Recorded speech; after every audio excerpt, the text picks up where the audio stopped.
সবাই কেমন আছেন? আশা করছি সবাই অনেক ভালো আছেন। আজকে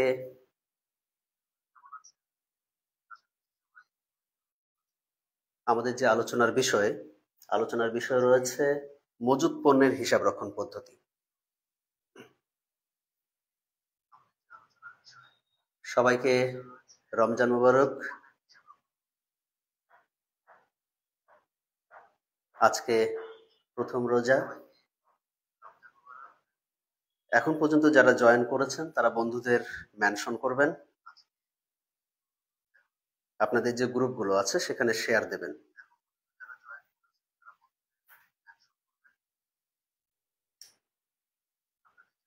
সঠিকভাবে শোনা যাচ্ছে, সঠিকভাবে দেখা যাচ্ছে কিনা একটু কমেন্ট করেন।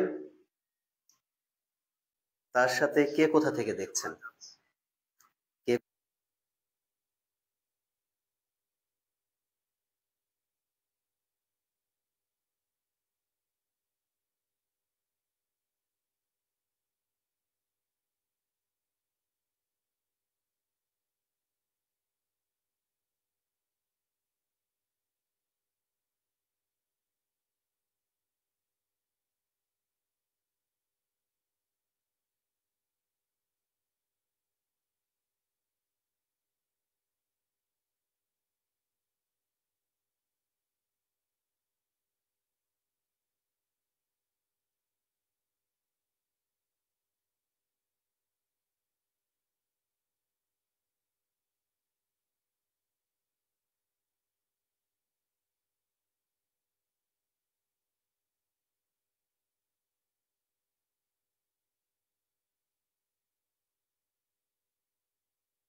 একটু দেখেন সাউন্ড ক্লিয়ার আছে কিনা। একটু দেখেন সাউন্ড ক্লিয়ার আছে কিনা।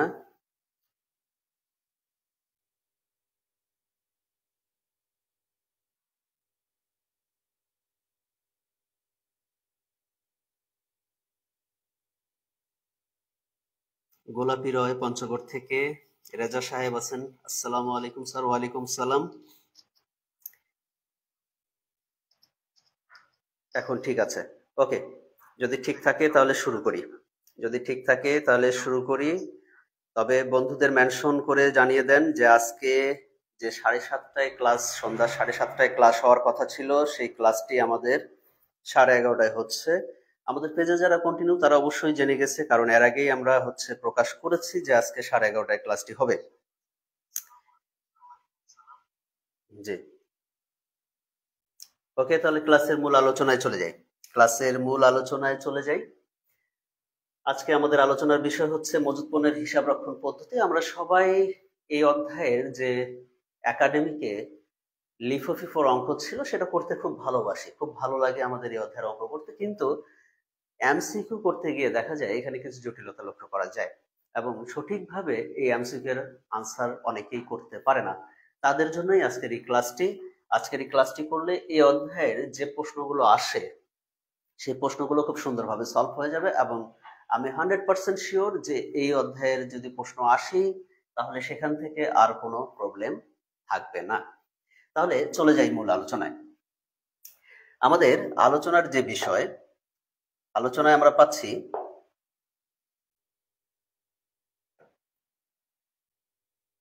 একেবারে মূল আলোচনা। হ্যাঁ, একেবারে মূল আলোচনা। আধুনিক হিসাব বিজ্ঞানের পণ্য সংক্রান্ত লেনদেন লিপিবদ্ধ করার জন্য দুটি পদ্ধতি আছে। তাহলে মজুত পণ্যের হিসাব রক্ষণ যেহেতু আমরা করছি, তাহলে মজুত পণ্যের হিসাব রক্ষণের পদ্ধতি দুইটি।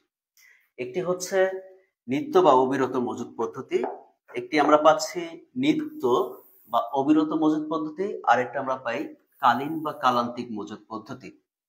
এটা আমাদেরকে একটু জানতে হবে। আমরা অনেকেই জানি না যে নিত্য বা অবিরত মজুত পদ্ধতি কি আর কালীন বা কালান্তিক মজুত পদ্ধতি কি। ঠিক আছে, তাহলে নিত্য বা অবিরত মজুত পদ্ধতি, অবিরত বা নিত্য মজুত পদ্ধতিতে হিসাব রাখলে মজুতকৃত পণ্যের উপর নিয়ন্ত্রণ রাখা সহজ হয়। তাহলে এই পদ্ধতিতে, নিত্য বা অবিরত মজুত পদ্ধতিতে যদি আমরা হিসাব রাখি তাহলে প্রতিষ্ঠানের মজুদের হিসাব রাখা সহজ হয়। তাহলে কি পরিমাণ মজুদ আছে না আছে সেটা আমরা ক্লিয়ারলি সবসময় বলতে পারি। ক্রয় হিসাব পাওয়া যায় না, আমরা মনে রাখবো কোন পদ্ধতিতে ক্রয় হিসাব পাওয়া যায় না। তাহলে নিত্য বা অবিরত মজুদ পদ্ধতিতে ক্রয় হিসাব পাওয়া যায় না। কোন পদ্ধতিতে ক্রয় হিসাব পাওয়া যায় না? নিত্য বা অবিরত মজুদ পদ্ধতিতে ক্রয় হিসাব পাওয়া যায় না। কেন পাওয়া যায় না আমি একটু পরে আলোচনায় আসছি। বিক্রিত পণ্যের ব্যয় হিসাব পাওয়া যায় নিত্য বা অবিরত মজুদ পদ্ধতি। তাহলে ক্রয় হিসাব পাওয়া যায় না, কিন্তু কোন হিসাব পাওয়া যায়? বিক্রিত পণ্যের ব্যয় হিসাব পাওয়া যায়। বিক্রিত পণ্যের ব্যয় হিসাব পাওয়া যায়, ক্রয় হিসাব পাওয়া যায় না। এ পদ্ধতিতে রেওয়া মিলে অন্তর্ভুক্ত হয় না প্রারম্ভিক মজুদ পণ্য, ক্রয় হিসাব, ক্রয় ফেরত, ক্রয় বাটা। তাহলে আমরা নিত্য বা অবিরত মজুদ পদ্ধতিতে যদি আমরা হিসাব করতে যাই তাহলে এই হিসাবগুলো কিন্তু আমরা পাই না। প্রারম্ভিক মজুদ পণ্য, ক্রয় হিসাব, ক্রয় ফেরত, ক্রয় বাট্টা, হ্যাঁ, আন্তঃপরিবহন অর্থাৎ ক্রয় পরিবহন। তাহলে ক্রয় সংক্রান্ত যা কিছু আছে সেই হিসাবগুলো আমরা নিত্য বা অবিরত মজুদ পদ্ধতিতে পাই না। এবার আসি কালীন বা কালান্তিক মজুদ। হিসাবকাল শেষে মজুদ পণ্যের হিসাব করে কালীন বা কালান্তিক মজুদ পদ্ধতিতে। সমাপনী মজুদ দেখানো হয় না, তাহলে কালীন বা কালান্তিক মজুদ পদ্ধতিতে আবার কি সমাপনী মজুদ দেখানো হয় না। তাহলে প্রারম্ভিক মজুদ পাই না আমরা নিত্য বা অবিরত মজুদ পদ্ধতিতে, আর সমাপনী মজুদ পাই না আমরা কালীন বা কালান্তিক মজুদ পদ্ধতিতে। এই পদ্ধতিতে রেওয়া মিলে অন্তর্ভুক্ত হয় না। এখানে যেমন বিক্রিত পণ্যের ব্যয়ের হিসাব আমরা পাই নিত্য বা অবিরত মজুদ পদ্ধতিতে, বিক্রিত পণ্যের ব্যয় হিসাব পাই, কিন্তু কালীন বা কালান্তিক মজুদ পদ্ধতিতে বিক্রিত পণ্যের ব্যয় হিসাব আমরা পাই না, সমাপনী মজুদ পণ্য হিসাবও আমরা অন্তর্ভুক্ত করতে পারি না। তাহলে এখান থেকে যে বিষয়গুলো আমরা জানলাম যে নিত্য বা অবিরত মজুদ পদ্ধতিতে কোন হিসাবটি পাওয়া যায় না, আবার কালীন মজুদ পদ্ধতিতে কোন হিসাবটি পাওয়া যায় না। তাহলে এটা আমাদেরকে ভালো করে জানতে হবে। ঠিক আছে, সবাই ক্লিয়ার বুঝতে পারছি কিনা? এইটুকু ক্লিয়ার বোঝা যাচ্ছে কিনা? সবকিছু ঠিক আছে কিনা? হ্যাঁ,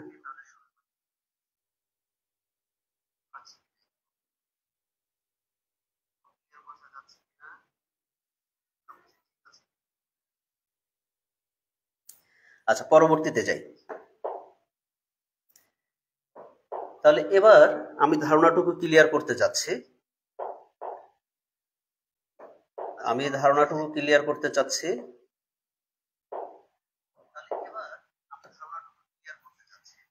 কালীন মজুদ পদ্ধতি কি এবং নিত্য বা অবিরত মজুদ পদ্ধতি, সেখানে তো আমরা জানলাম কোনটা বসবে কোনটা বসবে না এবং কি।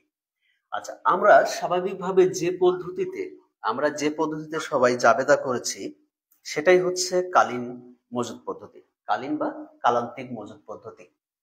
তাহলে আমি যদি বলি পণ্য ক্রয় করা হলো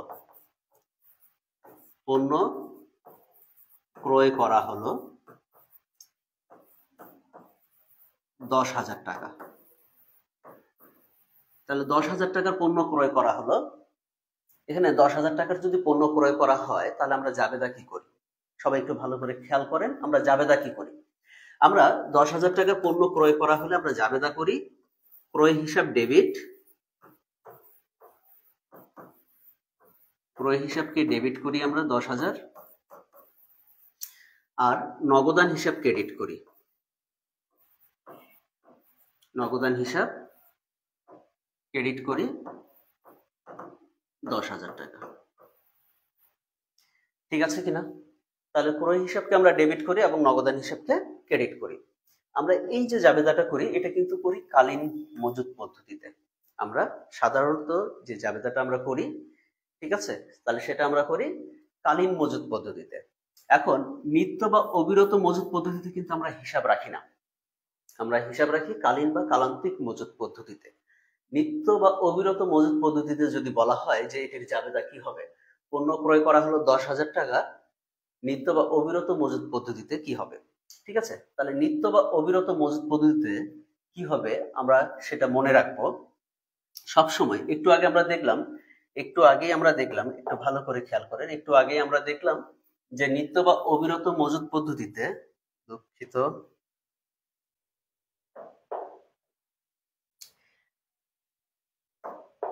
নিত্য বা অবিরত মজুদ পদ্ধতিতে আমরা একটু আগে দেখলাম যে প্রারম্ভিক মজুদ পণ্য ক্রয় হিসাব, ক্রয় ফেরত, ক্রয় বার্তা এগুলো অন্তর্ভুক্ত হয় না। তাহলে এগুলোর জায়গায় কি অন্তর্ভুক্ত হবে? তাহলে যেখানেই আমরা ক্রয় হিসাব পাবো, যেখানেই আমরা ক্রয় হিসাব পাবো, যেখানেই আমরা ক্রয় হিসাব পাবো, একটু দেখেন, তাহলে যেখানেই আমরা ক্রয় হিসাব পাবো, যেখানেই ক্রয় হিসাব পাবো সেখানে আমাদের বসবে কি? সেখানে আমাদের কি বসবে?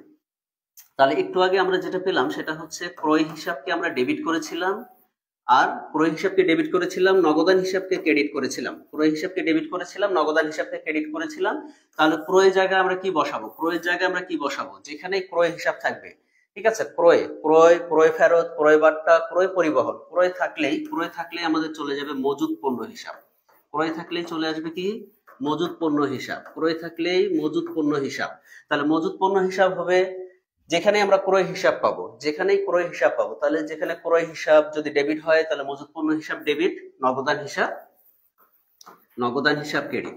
তাহলে ক্রয় হিসাব হচ্ছে যেখানে আছে সেখানে দিচ্ছি কি? মজুদ পণ্য হিসাব। এবার যদি ক্রয় ফেরতের কথা বলি, আমরা ক্রয় ফেরত যদি হয় তাহলে আমরা জানি যে ক্রয়কৃত পণ্য ফেরত দেওয়া হচ্ছে, সেই ক্ষেত্রে জাবেদা কি হয়? আমরা যদি ক্রয় করি তাহলে আমরা জানি যে পাওনাদার হিসাব ডেবিট হবে, আর ক্রয় ফেরত হিসাব ক্রেডিট হবে। ক্রয় ফেরত হিসাব ক্রেডিট হবে। তাহলে পাওনাদার হিসাবকে আমরা আরেকটা জানি, পাওনাদার হিসাবকে বলা হয় কি? প্রদেয় হিসাব। তাহলে প্রদেয় হিসাব বা পাওনাদার হিসাব হচ্ছে ডেবিট, আর ক্রয় ফেরত হিসাব হচ্ছে ক্রেডিট। তাহলে নিত্য বা অবিরত মজুদ পদ্ধতিতে আমরা জাবেদা কি দেব? তাহলে যেখানে ক্রয় ফেরত আছে সেখানে চলে যাবে মজুদ পণ্য, যেখানে ক্রয় ফেরত আছে সেখানে কি চলে যাবে? সেখানে চলে যাবে মজুদ পণ্য। তাহলে পাওনাদার বা প্রদেয় হিসাব হবে ডেবিট, আর ক্রয় ফেরতের জায়গায় মজুদ পণ্য হিসাব হয়ে যাবে ক্রেডিট। আশা করা যায় এটুকু বুঝতে পেরেছেন। এইটুকু যদি বুঝতে পারেন তাহলেই কিন্তু আমাদের এই নিত্য বা অবিরত মজুদ পদ্ধতি মোটামুটি আর কি বোঝা শেষ। তাহলে আমরা কি শিখলাম? কালীন বা কালান্তিক মজুদ পদ্ধতিতে আমরা যেভাবে জাবেদা করে আসি সেভাবেই জাবেদা হচ্ছে আমাদের কালীন বা কালান্তিক মজুদ পদ্ধতি। কিন্তু যদি বলা হয় নিত্য বা অবিরত মজুদ পদ্ধতিতে হিসাব রাখতে, তাহলে নিত্য বা অবিরত মজুদ পদ্ধতিতে আমরা জানলাম যে ক্রয়, ক্রয় ফেরত, ক্রয় পরিবহন, ক্রয় বার্তা, এই হিসাবগুলো এখানে আসে না। তাহলে এগুলোর পরিবর্তে কি আসে? এগুলোর পরিবর্তে সর্বদাই আসবে মজুদ পণ্য হিসাব। মনে রাখতে হবে, এগুলোর পরিবর্তে সর্বদাই কি আসবে? মজুদ পণ্য হিসাব। তাহলে ক্রয় হিসাব ডেবিট, তার জায়গায় কি হবে? মজুদ পণ্য হিসাব ডেবিট। ক্রয় ফেরত হিসাব ক্রেডিট, তার জায়গায় কি হবে? মজুদ পণ্য হিসাব ক্রেডিট। ক্রয় পরিবহন যদি থাকে, যে ক্রয় পরিবহন, তাহলে ক্রয় পরিবহন হিসাব ডেবিট, নগদান হিসাব ক্রেডিট। তাহলে ক্রয় পরিবহনের জায়গায় আমরা লিখবো কি? মজুদ পণ্য হিসাব ডেবিট, নগদান হিসাব ক্রেডিট। তাহলে যেখানেই ক্রয় কথাটা উল্লেখ আমরা পাবো সেখানে আমরা দিয়ে দিব কি? মজুদ পণ্য হিসাব। আশা করি বুঝতে পেরেছেন। তাহলে পরবর্তী টপিকে যাই। বুঝতে পেরেছেন কিনা? একটু বুঝতে পারলে ডান,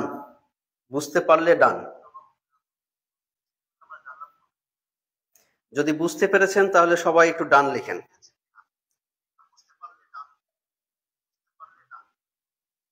জি, হিমালয় বলেছে মজুদ পণ্য হিসাব অন্তর্ভুক্ত হবে। ওকে,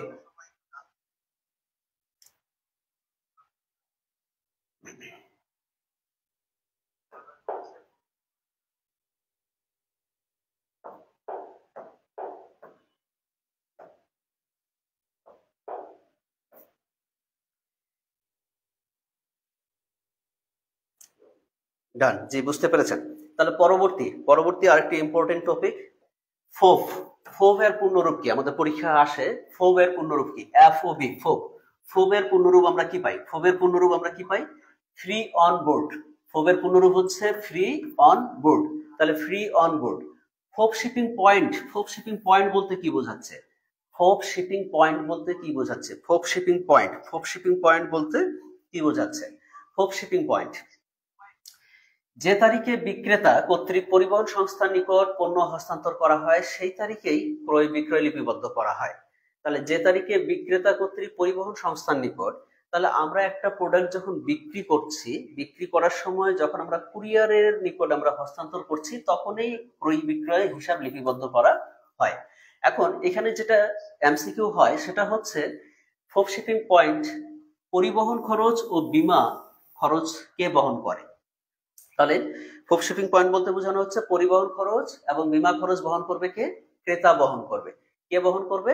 ক্রেতা বহন করবে। তাহলে পরিবহন খরচ ও বীমা খরচ কে বহন করে? ক্রেতা বহন করে। ফোব শিপিং পয়েন্টে আমরা পাচ্ছি পরিবহন খরচ ও বীমা খরচ কে বহন করবে? ক্রেতা বহন করবে। এবার আসি ফোব ডেস্টিনেশন। ডেস্টিনেশন কথাটার অর্থ আমরা জানি যে গন্তব্য। তাহলে গন্তব্য একবারে ক্রেতার কাছে পৌঁছানো পর্যন্ত, তাহলে যে তারিখে ক্রেতার নিকট পণ্য পৌঁছানো হয় সেই তারিখেই ক্রয় বিক্রয়, তার মানে ক্রেতা যখন হাতে পায় তখন এটি হিসাবভুক্ত হয়। তাহলে ফোব শিপিং পয়েন্টে যখন কুরিয়ারের নিকট বা যে পণ্যটা পৌঁছায় দিবে তার নিকট যদি হস্তান্তর করা হয় তাহলে লিপিবদ্ধ করতে হবে। আর ফোব ডেস্টিনেশনে আমরা পাচ্ছি ক্রেতার নিকট যখন পৌঁছাবে তখন লেনদেনটি লিপিবদ্ধ হবে। এই ক্ষেত্রে পরিবহন খরচ এবং বীমা খরচ কে বহন করবে? পরিবহন খরচ এবং বীমা খরচ বিক্রেতা বহন করবে। তাহলে পরিবহন খরচ ও বীমা খরচ বহন করে বিক্রেতা, সেক্ষেত্রে পাচ্ছি কি? ফোব ডেস্টিনেশন। যদি বিক্রেতা বহন করে তাহলে হচ্ছে ফোব ডেস্টিনেশন, আর যদি ক্রেতা বহন করে তাহলে ফোব শিপিং পয়েন্ট।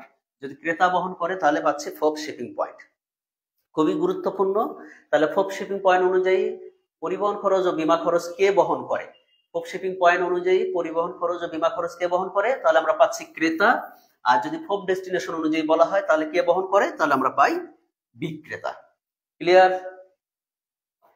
আশা করছি ক্লিয়ার।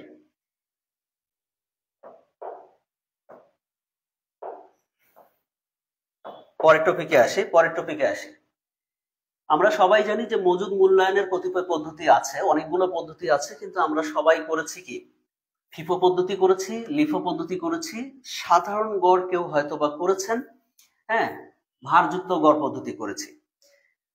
ফিফো এর পূর্ণরূপ আমরা সবাই জানি first in first out, FIRST, first in first, FIRST, first out. তাহলে ফিফো হচ্ছে ফার্স্ট ইন ফার্স্ট আউট, তার মানে আগের মাল আগে ছাড়া, আগের মাল আগে ছাড়া। লিফো কি? লিফো আমরা জানি যে লাস্ট ইন ফার্স্ট আউট, তার মানে শেষের পণ্য আগে ছাড়া, শেষের পণ্য আগে ছাড়া। আর ভারযুক্ত গড় পদ্ধতি আমরা মোটামুটি জানি যে গড় করে। তাহলে এখানে এমসিকিউ এর জন্য আমাদের গুরুত্বপূর্ণ হচ্ছে ফিফো এবং লিফো। তার সাথে আমরা এটা একটু জেনে নিই যে মজুদ মূল্যায়নের ক্রয় বা গ্রহণে যারা বসে, মজুদ মূল্যায়ন করার ক্ষেত্রে ক্রয় বা গ্রহণে কি কি বসে, ঠিক আছে? তাহলে ক্রয়ের মধ্যে বসে ক্রয়, বিক্রয় ফেরত, কারখানা হতে যদি ফেরত আসে, এবং গুদামে ফেরত যদি কথা উল্লেখ থাকে। তাহলে নিচের কোনটি মজুদ মূল্যায়নের ক্রয়ে বসবে? তাহলে কোনটি ক্রয়ে বসবে? ক্রয় বসবে, বিক্রয় ফেরত বসবে, কারখানা হতে ফেরত বসবে, গুদামে ফেরত। এবং কোনগুলো ইস্যুতে বসে? ইস্যুতে বসে কি? আমরা জানি যে বিক্রয় হচ্ছে ইস্যুতে বসে, ক্রয় ফেরত, ক্রয় যেহেতু আমাদের ক্রয় বা গ্রহণে বসে তাহলে ক্রয় ফেরত তার উল্টা হবে, তার মানে আমাদের ইস্যু বা বিক্রয়ে বসে। বিনষ্ট যদি হয়ে যায়, ঘাটতি যদি হয়ে যায়, কারখানায় ইস্যু করা হলে সরবরাহকারীকে ফেরত, পাওনাদারকে ফেরত। তাহলে এই বিষয়গুলো যদি আমরা পাই তাহলে পাই মজুদ মূল্যায়ন ইস্যুতে বসবে। তাহলে ইস্যুতে কোনগুলো বসে? ইস্যু বা বিক্রয় হিসেবে আমরা পাচ্ছি বিক্রয়, ক্রয় ফেরত, বিনষ্ট, ঘাটতি, কারখানা ইস্যু, সরবরাহকারীকে ফেরত, পাওনাদারকে ফেরত। এটা হচ্ছে আমাদের মোস্ট ইম্পর্টেন্ট, ঠিক আছে? এটা একটা মোস্ট ইম্পর্টেন্ট আমাদের টপিক। পরবর্তীতে যাই।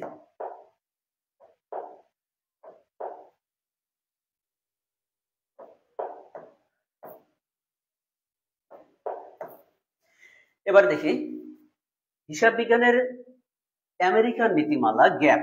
আমেরিকান নীতিমালা পাচ্ছি কি? গ্যাপ অনুযায়ী ফার্স্ট ইন ফার্স্ট আউট অর্থাৎ ফিফো, এবং last in first out LIFO, এবং অ্যাভারেজ কস্ট অর্থাৎ ভারযুক্ত গড়, এই তিনটি পদ্ধতির যে কোনো পদ্ধতি মজুদ পণ্য মূল্যায়নে ব্যবহার করা যায়। তাহলে আমরা পাচ্ছি যে ফিফো পদ্ধতি, লিফো পদ্ধতি এবং ভারযুক্ত গড় পদ্ধতি, গ্যাপ আমাদের কি বলেছে? আমেরিকান নীতিমালা অনুযায়ী এই তিনটা পদ্ধতিতে আমরা মজুদ মূল্যায়ন করতে পারি। কিন্তু এখানে আমরা জানি যে আইএফআরএস অনুযায়ী বলা হচ্ছে লাস্ট ইন ফার্স্ট আউট পদ্ধতি ব্যবহার নিষিদ্ধ করা হয়েছে।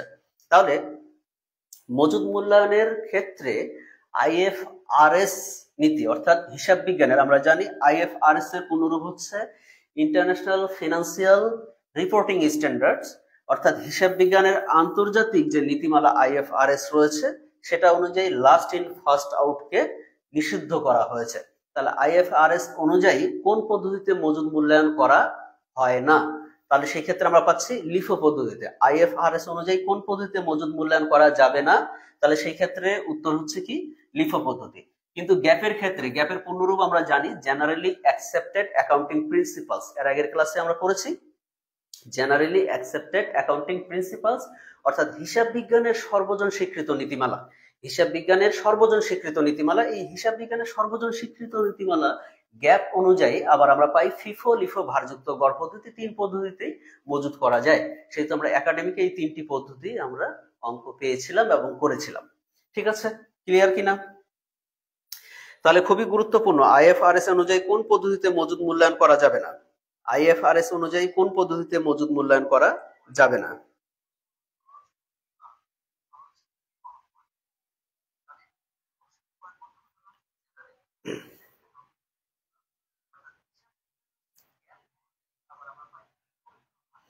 যে সবাই আপনার মেরিটোরিয়াস, আসলে সবাই খুব ভালো পড়াশোনা করছেন, খুব সুন্দরভাবে বুঝতে পারছেন, আনসার করতে পারছেন।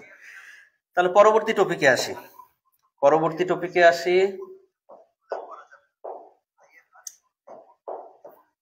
টপিকে আমরা প্রশ্নে চলে এসেছি। প্রশ্নের যে আলোচনার বিষয়টি সেটা আমরা দেখতে পাচ্ছি বিন কার্ড। বিন কার্ড নিয়ে আলোচনা করা হয়নি, বিন কার্ড, কিন্তু এই বিন কার্ড নিয়ে আমরা এখন আলোচনা করব। ঠিক আছে, বিন কার্ড সংরক্ষণের দায়িত্ব কার? এই বিন কার্ড আমরা মোটামুটি আমরা অঙ্ক যখন করেছিলাম তখন আমরা পাই বিন নম্বর। ঠিক আছে, তাহলে এই যে বিন নং আমরা পেয়েছিলাম, এই বিন নং বলতে কি বোঝানো হচ্ছে? এই বিন নং আমাদের মনে রাখতে হবে, এই বিন নং বা বিন কার্ড, এই বিন কার্ডটা থাকে হচ্ছে গুদাম রক্ষকের নিকট। ঠিক আছে, বিন কার্ড কার কাছে থাকবে? গুদাম রক্ষকের নিকট থাকবে। তাহলে বিন কার্ড সংরক্ষণের দায়িত্ব কার? আমরা সঠিক উত্তর দেব কি? গুদাম রক্ষক। এখন এই বিন কার্ডে কি কি উল্লেখ থাকে আর কি কি উল্লেখ থাকে না, বিন কার্ডে কি কি উল্লেখ থাকে এবং কি কি উল্লেখ থাকে না, এটা একটা গুরুত্বপূর্ণ ইস্যু। বিন কার্ড থেকে কি জানা যায় না? বিন কার্ড থেকে কি জানা যায় না? বিন কার্ডের কাজ হচ্ছে কি পরিমাণ মজুদ আসলো, কি পরিমাণ মজুদ চলে গেল, সেই হিসাবটুকু সঠিকভাবে রাখা। তাহলে এখানে আমরা পাচ্ছি মজুদ মালের মূল্য, মজুদ মালের পরিমাণ, মজুদ মালের প্রাপ্তি, মজুদ মালের নির্গমন। ঠিক আছে, তাহলে বিন কার্ড থেকে কি জানা যায় না? একটু দেখেন তো কে পারবেন সঠিক উত্তর, বিন কার্ড থেকে কি জানা যায় না?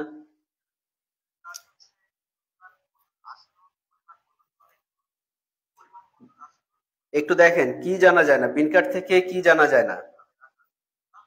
2 এর ক হবে, হিমালয় হিমু বলছে 2 এর ক হবে। হ্যাঁ, উত্তর সঠিক, হিমালয় হিমু, গুড। মজুদ মালের মূল্য জানা যায় না, বিন কার্ড থেকে জানা যায় না মজুদ মালের মূল্য। ঠিক আছে, মজুদ মালের মূল্য জানা যায় না। তাহলে কি কি জানা যায়? মজুদ মালের পরিমাণ জানা যায়, মজুদ মাল যে নির্গমন হচ্ছে সেটা জানা যায়, এবং মজুদ মাল প্রাপ্তি বা কি পরিমাণ মজুদ মাল আসলো সেটাও জানা যায়। 3 নাম্বার, নিচের কোনটি বিন কার্ডের বৈশিষ্ট্য নয়? গুদামে রক্ষিত থাকে, মালের পরিমাণ উল্লেখ থাকে, এ থেকে সমাপনী মজুদ মালের মূল্য জানা যায় না, মালের মূল্য উল্লেখ থাকে। তাহলে একটু আগে আমরা জানলাম মজুদ মালের মূল্য বিন কার্ডে জানা যায় না, এখানে বলা হচ্ছে মালের মূল্য উল্লেখ থাকে। তাহলে এই ক্ষেত্রে আমরা সঠিক উত্তর কি পাচ্ছি?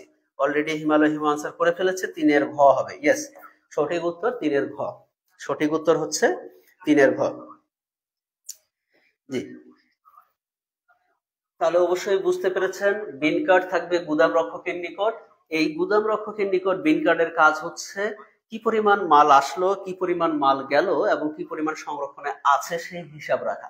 ঠিক আছে, সেই হিসাব রাখা। তাহলে বিন কার্ডে মালের মূল্য উল্লেখ থাকে না। হুমায়রা ইসলাম বিথিও আনসার করেছেন 3 এর ঘ। ওকে, ধন্যবাদ। পরবর্তী প্রশ্নে চলে আসি। পরবর্তী প্রশ্নে এখন দেখেন 4 নম্বর প্রশ্ন, মজুদ মূল্যায়নের সহজ পদ্ধতি কোনটি? বলেন তো কোন পদ্ধতিটা সব থেকে সহজ? মজুদ মূল্যায়নের সহজ পদ্ধতি কোনটি?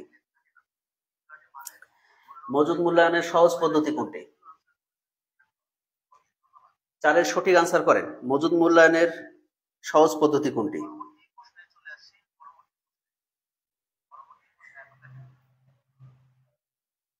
চারের উত্তর পাচ্ছি না, একটু দ্রুত। হিমালয় হিমু আনসার করে ফেলেছেন ফিফো পদ্ধতি। হ্যাঁ, তাহলে মজুদ মূল্যায়নের সহজ পদ্ধতি হচ্ছে FIFO, first in first out. Humayra বিথিও আনসার করেছেন ফিফো পদ্ধতি। ধন্যবাদ। পরবর্তী ফোব। ফোবের অর্থ হলো, ফোবের অর্থ একটু আগে আমরা আলোচনা করেছি। এই ফোবের অর্থ আপনারা সবাই দিতে পারবেন। ফোবের অর্থ সবাই দিতে পারবেন। ক হবে, খ হবে, গ হবে, ঘ হবে, দেখতে একই মনে হচ্ছে। একটু দেখেন তো এবার আনসার কি করবেন। এই প্রশ্ন আমরা একটু আগে পড়েছি। এবার এটা সঠিক আনসার আপনারা কি দেবেন? 5-এর সঠিক উত্তর কি হবে?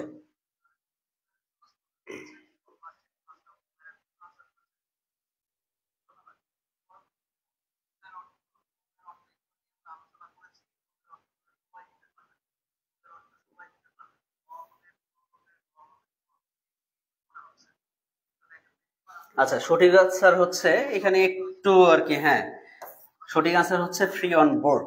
হ্যাঁ, এখানে একটু আর কি খেয়াল রাখতে হবে।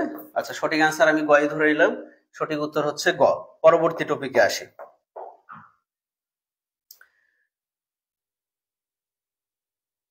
আচ্ছা, ফ্রি অন বোর্ড হবে। হ্যাঁ, ফোবের পূর্ণরূপ হচ্ছে free on board. Free on board. আচ্ছা, সঠিক আনসার হচ্ছে এখানে একটু আর কি, হ্যাঁ, সঠিক আনসার হচ্ছে ফ্রি অন বোর্ড। এবার একটি গুরুত্বপূর্ণ প্রশ্ন। এই প্রশ্নটা প্রথম আমি যেদিন ক্লাস নিয়েছিলাম, ইম্পর্টেন্ট কিছু প্রশ্ন নিয়ে সেখানে আমি আলোচনা করেছিলাম। যারা সবার প্রথম ক্লাসটি করেছেন তারা হয়তো এই ক্লাসটি আপনারা দেখেছেন। তারপরেও আমি যেহেতু এই অধ্যায়ের পরে এই প্রশ্নটাই হচ্ছে গুরুত্বপূর্ণ প্রশ্ন, সে কারণে আবার আলোচনা করছি। মূল্যস্ফীতির সময় কোন মজুত পদ্ধতি অধিক কার্যকরী? মূল্যস্ফীতি। মূল্যস্ফীতি বলতে বোঝানো হয় দ্রব্যের দাম বৃদ্ধি। মূল্যস্ফীতি মানে হচ্ছে দ্রব্যের দাম বৃদ্ধি। তাহলে দ্রব্যের যখন দাম বৃদ্ধি পায়, দ্রব্যের যখন দাম বৃদ্ধি পায় তখন কোন মজুত পদ্ধতি অধিক কার্যকরী? দ্রব্যের দাম বৃদ্ধি পেলে কোন মজুত পদ্ধতি অধিক কার্যকরী? দ্রব্যের দাম বৃদ্ধি পেলে কোন মজুত পদ্ধতি অধিক কার্যকরী? এখানে আমরা মনে রাখবো, যখন বলা হবে কোন মজুত পদ্ধতি অধিক কার্যকারী, কোন মজুত পদ্ধতি অধিক কার্যকারী, সেক্ষেত্রে আমরা ছোট্ট একটা ট্রিক মনে রাখবো। সেটা হচ্ছে লাফালে লাফালে লিফো। লাফালে লিফো। লাফালে লিফো আর না লাফালে ফিফো। লাফালে লিফো, না লাফালে ফিফো। এখানে লাফালে বলতে বোঝানো হচ্ছে দ্রব্যের দাম বৃদ্ধি পাওয়া। লাফালে মানে বোঝানো হচ্ছে কি দ্রব্যের দাম বৃদ্ধি পাওয়া। তাহলে দ্রব্যের দাম যখন বৃদ্ধি পাবে, দ্রব্যের দাম বৃদ্ধি পাওয়াকে আমরা বলছি মুদ্রাস্ফীতি। তাহলে যখন দ্রব্যের দাম বৃদ্ধি পাবে তখন মুদ্রাস্ফীতি হবে। তাহলে মুদ্রাস্ফীতি হলে সেই ক্ষেত্রে লাফালে আমরা পাচ্ছি লিফো। তাহলে এখানে সঠিক উত্তর হচ্ছে লিফো। এখন না লাফালে আমি বলছি কি ফিফো। না লাফালে মানে কি বোঝানো হচ্ছে? না লাফালে মানে হচ্ছে দ্রব্যের দাম যদি হ্রাস পায়, দ্রব্যের দাম হ্রাস পায়, তাহলে যখন দ্রব্যের দাম কমে যাবে বা হ্রাস পাবে তখন সেই ক্ষেত্রে হয়ে যাবে ফিফো পদ্ধতি। সেই ক্ষেত্রে হয়ে যাবে ফিফো পদ্ধতি। আমরা পরবর্তীতে আসি। তাহলে এবার আমরা দেখি এটা পারি কিনা। এবার আমরা দেখি মুদ্রাস্ফীতির সময় কোন পদ্ধতিতে সমাপনী মজুদ বেশি প্রদর্শিত হয়? তাহলে এর আগেরটা ছিল আলাদা, কিন্তু এর আগেরটা আলাদা ছিল। একটু দেখেন, এখানে ছিল কোন পদ্ধতি অধিক কার্যকর। একটু ভালো করে খেয়াল করেন, কোন পদ্ধতি অধিক কার্যকর ছিল। মুদ্রাস্ফীতির সময় কোন পদ্ধতি অধিক কার্যকর? মুদ্রাস্ফীতির সময় কোন পদ্ধতি, হ্যাঁ, কোন পদ্ধতিতে মজুদ অধিক কার্যকরী। কিন্তু এবার আমরা যেটা পাচ্ছি একটু ভালো করে খেয়াল করেন, এবার আমরা যেটা পাচ্ছি মুদ্রাস্ফীতির সময় একই প্রশ্ন মনে হবে, কিন্তু এই জায়গাটা আমরা ভুল করে বসে থাকবো। কোন পদ্ধতিতে সমাপনী মজুদ বেশি প্রদর্শন করবে? তাহলে এর আগেরটা ছিল যখন অধিক কার্যকরী বলা হচ্ছে তখন আমরা ওই মেথডটা প্রয়োগ করব, যে লাফালে লিফো না লাফালে ফিফো। কিন্তু এই ক্ষেত্রে আমরা যেটা মেথড প্রয়োগ করব সেটা একটু আমরা শিখে নিই। তাহলে মুদ্রাস্ফীতি মানে আমরা জানি যে দ্রব্যের দাম বৃদ্ধি। তাহলে দ্রব্যের দাম বৃদ্ধি ধরে নেই যে আমি প্রথম যে পণ্যটা ক্রয় করেছিলাম সেটা 10 টাকা মূল্যে ক্রয় করেছিলাম, পরবর্তীতে 12 টাকা মূল্যে ক্রয় করেছি। মুদ্রাস্ফীতি মানে কি দ্রব্যের দাম বৃদ্ধি, তার মানে দ্রব্যের দাম বৃদ্ধি পেয়ে 12 টাকা হয়ে গেছে। এমত অবস্থায় যদি আমি মজুদ রাখি তাহলে বলা হচ্ছে সমাপনী মজুদ বেশি প্রদর্শন করবে। তাহলে সমাপনী মজুদ কখন বেশি প্রদর্শন করবে? বেশি মূল্যটা যদি থেকে যায় তাহলে বেশি প্রদর্শন করবে, ঠিক কিনা? তাহলে সমাপনী মজুদ যেটা বেশি মূল্য থেকে যাবে সেক্ষেত্রে আমাদের কি হবে? বেশি প্রদর্শন করবে। তাহলে বেশিটা থাকবে কখন? আমরা জানি ফিফো পদ্ধতিতে হচ্ছে ফার্স্ট ইন ফার্স্ট আউট। তাহলে আগের পণ্যটা আগে যদি ছেড়ে দিই তাহলে এই যে বেশি দামের পণ্যটা থেকে যাবে। তাহলে এই ক্ষেত্রে আবার আমরা সঠিক উত্তর পাচ্ছি কি? ফিফো পাচ্ছি। তাহলে সমাপনী মজুদ বেশি প্রদর্শন করবে মুদ্রাস্ফীতির সময়। তাহলে আমরা কি শিখলাম? মুদ্রাস্ফীতি মানে হচ্ছে দ্রব্যের দাম বৃদ্ধি। তাহলে দ্রব্যের দাম বৃদ্ধি আমরা শর্ট টেকনিক একটা কি করব, যে আমরা ধরে নিব যে দ্রব্যের দাম আমাদের ছিল 10, মুদ্রাস্ফীতি ঘটছে, তার মানে দ্রব্যের দাম হয়ে গেছে 12 টাকা। এখন আমাদের বলা হচ্ছে সমাপনী মজুদ বেশি প্রদর্শন করতে। তাহলে সমাপনী মজুদ বেশি প্রদর্শন করতে গেলে 12 টাকার পণ্যটাকে রেখে দিতে হবে। তাহলে কোন পদ্ধতিতে আমরা 12 টাকার পণ্যটা রেখে দেবো? ফিফো পদ্ধতিতে যদি আমরা কাজ করি, তাহলে ফিফো পদ্ধতিতে আমরা জানি যে আগের মালটা আগে আউট হয়ে যাবে, তাহলে পরের যে বেশি দামের মূল্যটা আছে সেটা থেকে যাবে। তাহলে ফিফো পদ্ধতিতে সমাপনী মজুদ বেশি প্রদর্শন করবে। আমার মনে হয় সবাই বুঝতে পেরেছেন, সবাই বুঝতে পেরেছেন আমার মনে হয় সবাই বুঝতে পেরেছেন। পরবর্তী প্রশ্নে আসি। এবার দেখেন মুদ্রা সংকোচনের সময়, মুদ্রা সংকোচন মানে আমরা কি একটু আগে কি জানলাম? মুদ্রা সংকোচন মানে হচ্ছে দ্রব্যের দাম হ্রাস পাবে, তাহলে দ্রব্যের দাম যদি হ্রাস পায় তাহলে এখন আমরা শর্ট টেকনিকে চলে যাই। আগে দ্রব্যের দাম ছিল 10 টাকা, এখন হয়ে গেছে 8 টাকা। তাহলে দ্রব্যের দাম হ্রাস পাচ্ছে, ঠিক আছে। তাহলে দ্রব্যের দাম হ্রাস পালে সমাপনী মজুদ বেশি প্রদর্শন করবে। আচ্ছা, এখন সমাপনী মজুদ কোন পদ্ধতিতে বেশি প্রদর্শন করবে? এবার দেখেন, উপরেরটার দাম আছে 10 টাকা, নিচেরটার দাম আছে কি? দ্রব্যের দাম হ্রাস পাইছে, তার মানে হয়ে গেছে 8 টাকা। তাহলে এখন সমাপনী মজুদ যদি আমরা বেশি প্রদর্শন করতে চাই, তাহলে আমাকে কি করতে হবে? প্রথমের পণ্যটাকে রেখে দিতে হবে। তাহলে আমরা জানি যে লিফো পদ্ধতিতে লাস্ট ইন ফার্স্ট আউট হয়। লিফো পদ্ধতিতে কি হয়? লাস্ট ইন ফার্স্ট আউট হয়। তাহলে আমি যদি লিফো পদ্ধতিতে মজুদ মূল্যায়ন করি, তাহলে সমাপনী মজুদ কি হবে? বেশি প্রদর্শন হবে। কারণ লিফো পদ্ধতিতে আমরা 8 টাকার মূল্যটাকে ইস্যু করতেছি এবং 10 টাকার মূল্যটা মজুদ রেখে দিচ্ছি। তাহলে সেই ক্ষেত্রে লিফো পদ্ধতিতে আমাদের সমাপনী মজুদ বেশি প্রদর্শন করবে। ক্লিয়ার কিনা? এইটুকু কনসেপ্ট ক্লিয়ার হয়েছে কিনা? একটু দ্রুত ডান বলবেন। যদি ক্লিয়ার হয়ে যায় তাহলে দ্রুত ডান। মোস্ট ইম্পর্টেন্ট কিন্তু, হ্যাঁ, অলরেডি আনসার করেছেন নাহিদ হাসান, হিমালয় হিমু আনসার করেছেন, 8 এর খ হবে। বাহ, সুন্দর।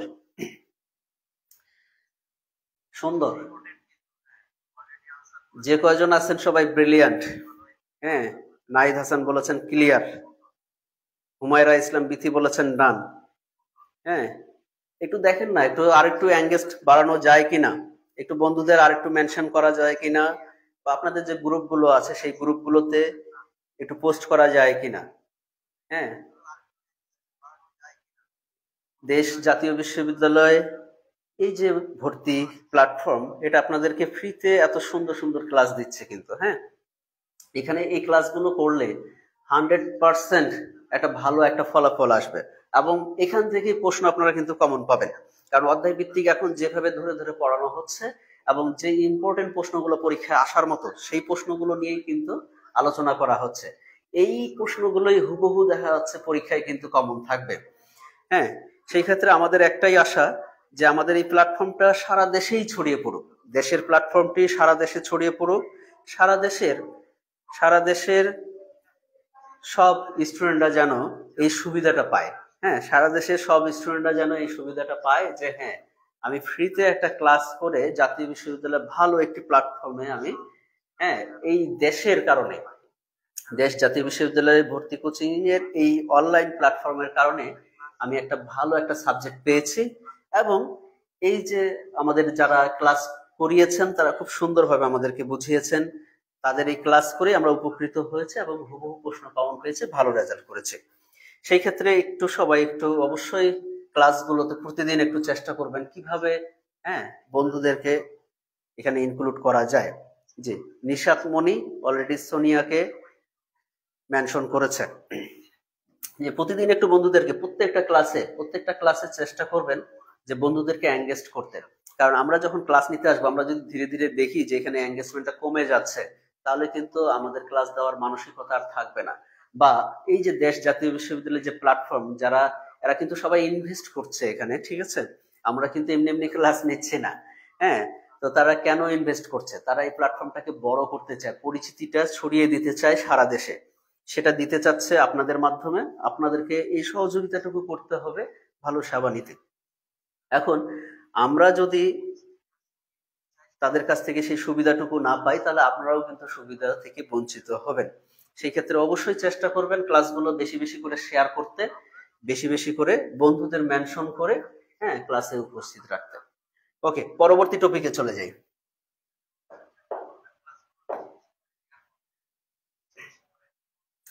এবার একটু আপনারা দেখেন, এবার এই ক্ষেত্রে আনসার গুলো আমরা কি কি করতে পারি। আমরা যদি এতক্ষণ এই জিনিসগুলো বুঝেছি, তাহলে এখানকার আমরা আনসার খুব সঠিকভাবে করতে পারবো। একটু ভালো করে খেয়াল করেন, একটু ভালো করে খেয়াল করেন। মূল্যস্ফীতির সময় কোন মজুত পদ্ধতি অধিক কার্যকরী? মূল্যস্ফীতির সময় আমরা জানি, মূল্যস্ফীতি মানে একটু আগে শিখেছি যে দ্রব্যের দাম যখন বৃদ্ধি পাবে, তাহলে দ্রব্যের দাম বৃদ্ধি পেলে আমরা একটু আগে পড়েছিলাম যখন অধিক কার্যকরী কথা বলা হবে তখন আমরা কি করব, আমরা করব লাফালে লিফো। লাফালে লিফো আর না লাফালে ফিফো পদ্ধতি। তাহলে মুদ্রাস্ফীতি মানে হচ্ছে লাফালে, তাহলে লাফালে কি হবে, লিফো। তাহলে এখানে আমরা সঠিক উত্তর পাচ্ছি, সঠিক উত্তর আমরা এখানে কি পাচ্ছি,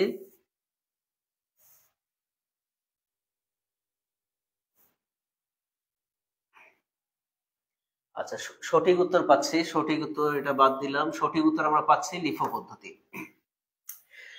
2 নম্বরে আমরা আসি, দ্রব্যের দাম বৃদ্ধির সময়, তাহলে দ্রব্যের দাম আমরা মুদ্রাস্ফীতি মানেই আমরা জানি যে দ্রব্যের দাম বৃদ্ধি পায়, কোন মজুত পদ্ধতি অধিক কার্যকরী? তাহলে এই ক্ষেত্রেও সঠিক উত্তর হচ্ছে লিফো।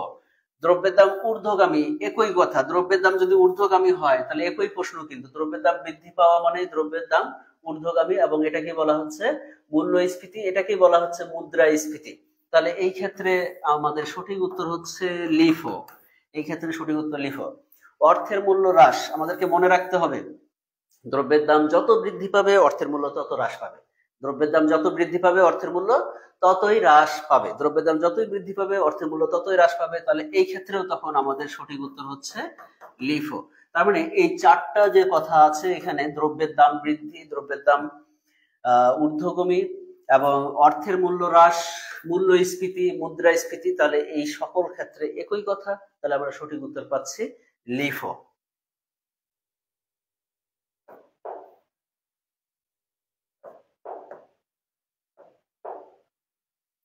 এবার আমরা দেখি মুদ্রা সংকোচনের সময়, তাহলে মুদ্রা সংকোচনের সময় কোন মজুত পদ্ধতি অধিক কার্যকরী? মুদ্রা সংকোচন আমরা বলেছিলাম যে না লাফালে হবে, না লাফালে ফিফো, না লাফালে ফিফো। তাহলে মুদ্রা সংকোচন মানে দ্রব্যের দাম হ্রাস পাওয়া, তার মানে না লাফালে দিয়ে আমরা মনে রাখতেছি। তাহলে এই ক্ষেত্রে সঠিক আনসার হচ্ছে ফিফো, সঠিক আনসার হচ্ছে ফিফো। দ্রব্যের দাম হ্রাস পেলে, তাহলে একই কথা, দ্রব্যের দাম হ্রাস পেলে অধিক কার্যকরী আমরা খেয়াল রাখবো, তাহলে সেই ক্ষেত্রে হচ্ছে কি ফিফো, সেই ক্ষেত্রেও ফিফো পাচ্ছি। দ্রব্যের দাম নিম্নগামী এবং অধিক কার্যকরী কথা বলা আছে, তাহলে এই ক্ষেত্রে আমরা পাচ্ছি ফিফো। অর্থের মূল্য বৃদ্ধি, দ্রব্যের দাম যখন হ্রাস পায় তখন অর্থের মূল্য বৃদ্ধি পায়, তাহলে সেই ক্ষেত্রে এখানেও আমাদের সঠিক উত্তর হচ্ছে ফিফো। ক্লিয়ার? পরবর্তীতে আসি, এবার সঠিক উত্তর করেন, এবার সঠিক উত্তর করেন, যে এবার সঠিক উত্তর করেন, মজুদ সংরক্ষণের বৈজ্ঞানিক পদ্ধতি কোনটি? মজুদ সংরক্ষণের বৈজ্ঞানিক পদ্ধতি কোনটি হবে? সঠিক উত্তর করেন, মজুদ সংরক্ষণের বৈজ্ঞানিক পদ্ধতি কোনটি? মজুদ সংরক্ষণের ক্ষেত্রে কোন পদ্ধতিকে বৈজ্ঞানিক পদ্ধতি বলা হবে? মজুদ সংরক্ষণের ক্ষেত্রে কোন পদ্ধতিকে বৈজ্ঞানিক পদ্ধতি বলা হবে? নাম্বার 10, প্রারম্ভিক মজুদ পণ্যের মূল্য কম ধরা হলে কোনটি হ্রাস পাবে? প্রারম্ভিক মজুদ পণ্যের মূল্য যদি কম ধরা হয় তাহলে কোনটি হ্রাস পাবে? ভালো করে খেয়াল করেন।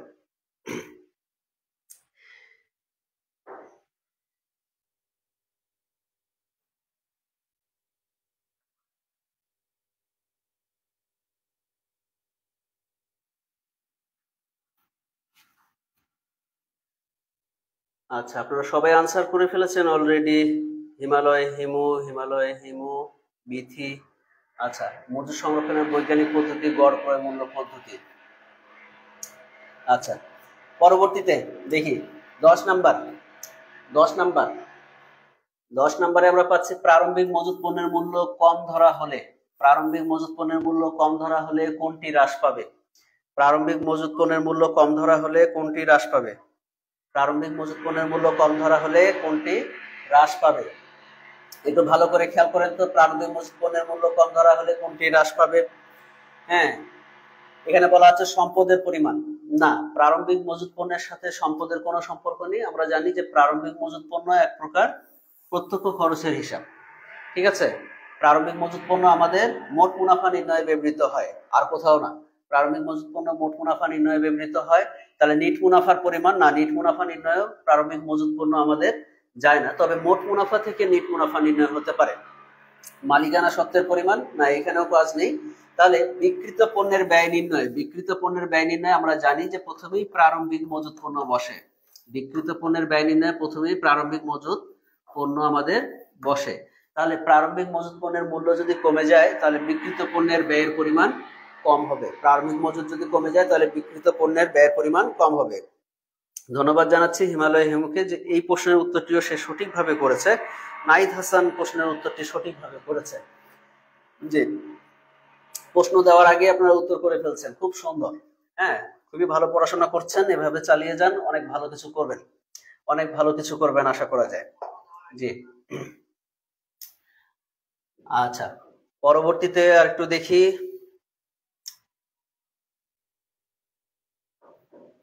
আর কি কি আলোচনার বিষয় আছে?